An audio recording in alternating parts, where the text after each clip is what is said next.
দেখো, এই মুহূর্তে কৈলাস বিজয়বর্গী তিনি ব্রিগেড প্যারেড গ্রাউন্ডে এসেছেন। এখানে মঞ্চ তৈরির কাজ শুরু হয়েছে। আগামী 7 তারিখ ব্রিগেড প্যারেড গ্রাউন্ডে বিজেপির বিরাট সমাবেশ রয়েছে। এবং যে ছবি দেখতে পাওয়া যাচ্ছে, সঙ্গে থাকো। आनंद शर्मा और अधीर रंजन चौधरी के बीच में काफी फूट पड़ गई सर, क्या बोलेंगे? कम्युनल फोर्सेस है। देखिए, कांग्रेस की लीडरशिप, कांग्रेस की आइडियोलॉजी, कांग्रेस की राजनीतिक परिस्थिति, इसके ऊपर सारे देश के अंदर मजाक उड़ रहा है। उनके नेता भी कंफ्यूज हैं, उनके कार्यकर्ता भी कंफ्यूज हैं और उनकी नीयत और नीति में भी कंफ्यूजन है। यदि आप वर्तमान समय में अगर चुनाव देखेंगे तो बंगाल में भी चुनाव हो रहे हैं, केरल में भी चुनाव हो रहे हैं।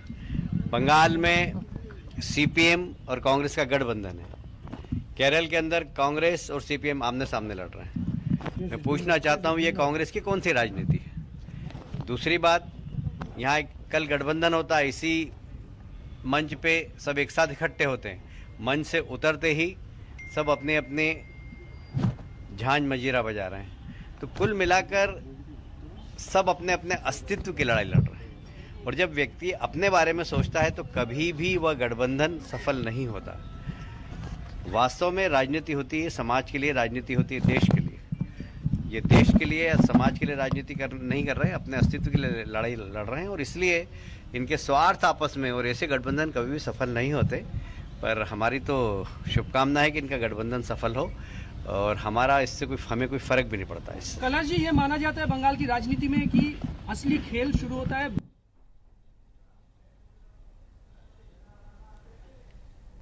বিধানসভা ভোটে বাংলায় তৃণমূলকেই সমর্থন করবে আরজেডি। নবান্নে মুখ্যমন্ত্রীর সঙ্গে বৈঠক করে জানিয়ে দিলেন তেজস্বী যাদব। তৃণমূলকে সমর্থন করার কথা ঘোষণা করেছে সমাজবাদী পার্টিও। সমর্থন জানিয়ে চিঠি দিয়েছে এনসিপি। मैं यहीं से जितने भी हमारे समर्थक हैं, शुभचिंतक हैं, जानने वाले, हम सबसे कहेंगे ममता बनर्जी जी का समर्थन करें, उन्हें जिताएं, फिर एक सरकार बनाएं। हमारा जो ताकत है, जो बल है, वो पूरी ताकत हम ममता जी को जिताने में लगाएं।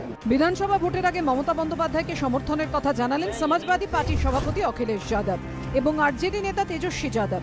মমতা বন্দ্যোপাধ্যায়ের পাশে থাকার বার্তা দিয়েছে শরদ পাওয়ারের দল এনসিপিও।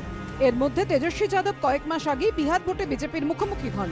লালু পুত্রের নেতৃত্বে বিহারে বৃহত্তম দল হিসেবে উঠে আসে আরজেডি, কিন্তু কাঁটায় কাঁটায় টক্করে যেতে বিজেপি জেডিইউ জোট। সোমবার নবান্নে মমতা বন্দ্যোপাধ্যায়ের সঙ্গে বৈঠক করে পূর্ণ শক্তি দিয়ে তাকে সমর্থন করবেন বলে জানান তেজস্বী। जब ममता जी लड़ रही है तो हम लड़ रहे हैं, तो हमारी पूरी ताकत, हमने क्या कहा, ये मूल्यों की लड़ाई है, मूल्यों को बचाने की लड़ाई है। हमारा जो भी ताकत है ममता जी को जिताने में लगाएंगे। सबसे बड़ा बात यही है, हिम्मत का साथ, कि हम लड़ रहे हैं तो तेजस्वी भाई लड़ रहे हैं, अगर तेजस्वी लड़ रहे हैं तो हम लड़ रहे हैं। ये मैसेज बीजेपी को जाना चाहिए। बिहार में भी आपको सरकार नहीं टिकेगा और बंगाल में भी आने वाला दिन में आपका जो मीडिया फोबिया जो बना रहा है कि आप ये सीट मिलेगा, वो सीट मिलेगा, कुछ नहीं मिलने वाला है। বিজেপি আবার এই নিয়ে কটাক্ষ ছুড়ে দিয়েছে। আর আজকে মাননীয়া আদর্শ নির্বাচন বিধি চালু হয়ে গেছে, তিনি নবান্নতে তেজস্বী যাদবের সঙ্গে মিটিং করছেন। তেজস্বী যাদব কে? তাহলে মাননীয়া প্রমাণ করে দিয়েছেন যে নিজের রাজনৈতিক সুবিধার জন্য তিনি সবকিছু করতে পারেন। পশ্চিমবঙ্গে 8 দফায় নিয়ে মমতা বন্দ্যোপাধ্যায়ের অবস্থানকে সমর্থন করে বিভিন্ন ব্যাপারে তৃণমূল নেত্রীকে সতর্ক থাকার পরামর্শ দিয়েছেন সমাজবাদী পার্টির সভাপতি অখিলেশ যাদব। ममता बनर्जी से पूरा सहमत हूं कि ये भारतीय जनता पार्टी की रणनीति है कि ज्यादा से ज्यादा फेस में चुनाव कराया जाए, जिससे ज्यादा से ज्यादा परेशानी पैदा की जाए। ये दिल्ली की सरकार और दिल्ली की जो फोर्स है वो आपके बूथ के जो एजेंट होते हैं बाहर कर देते हैं। বিশেষজ্ঞরা বলছেন রাজ্যের 294টি বিধানসভা আসনের অন্তত 70টি আসনে হিন্দি ভাষীদের আধিপত্য। 2011 জনগণনা অনুযায়ী রাজ্যে প্রায় 64 লক্ষ হিন্দিভাষী ভোটার আছে। শেষ জনগণনা অনুযায়ী কলকাতায় অবাঙালি ভোটারের সংখ্যা প্রায় 51%। এ রাজ্যে 25% বেশি বিহারি সহ অবাঙালি ভাষাভাষী ভোটার রয়েছেন। এমন 10টি লোকসভা কেন্দ্রের মধ্যে গত লোকসভা ভোটে 6টিতে জিতেছে বিজেপি। এই প্রেক্ষাপটে অখিলেশ ও তেজস্বীর মমতা বন্দ্যোপাধ্যায়ের প্রতি সমর্থনের বার্তা অত্যন্ত তাৎপর্যপূর্ণ বলেই মনে করছেন বিশেষজ্ঞরা, যদিও বিজেপি এই বিষয়টিকে গুরুত্ব দিতে নারাজ।